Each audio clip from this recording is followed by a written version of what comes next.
સાબરકાંઠા જિલ્લાના વડાલીમાં ગત શનિવાર સવારે એક કરુણ ઘટના ઘટવા પામી હતી, જેમાં વડાલી તાલુકાના સગરવાસમાં રહેતા શ્રમિક પરિવારના 5 સભ્યોએ ઝેરી દવા પી લીધી હતી, જેમાં પ્રથમ માતા પિતાનું સારવાર દરમિયાન દુઃખદ અવસાન થયું હતું, જે બાદ ગત રાત્રે રવિવારે બંને પુત્રનું પણ મૃત્યુ થયું હતું. હાલમાં પુત્રી ભૂમિકા સારવાર હેઠળ છે.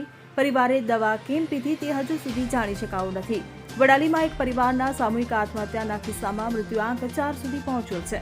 સગરવાસમાં રહેતા વિનુભાઈ સગર પરિવારના 5 સભ્યોએ શનિવારે સવારે અગમ્ય કારણોસર ઝેરી દવા પી લીધી હતી, જેમાં 42 વર્ષીય વિનુભાઈ મોહનભાઈ સગર, તેમના 40 વર્ષીય પત્ની કોકિલાબેન, 2 પુત્ર જેમાં 18 વર્ષીય નિલેશ અને 17 વર્ષીય નરેન્દ્રકુમાર તથા 19 વર્ષીય પુત્રી ભૂમિકાનો સમાવેશ થાય છે.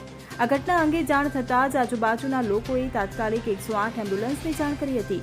ઘટના અંગે જાણ થતાં આસપાસના લોકોએ સૌપ્રથમ પરિવારના તમામ સભ્યોને વડાલી પ્રાથમિક સારવાર માટે ખસેડ્યા હતા. ત્યારબાદ તેમને ઈડરની પંચમ હોસ્પિટલ અને પછી હિંમતનગર સિવિલ હોસ્પિટલમાં ખસેડવામાં આવ્યા હતા. સારવાર દરમિયાન પ્રથમ વિનુભાઈ અને ત્યારબાદ રાત્રે કોકિલાબેનનું મોત નીપજ્યું હતું.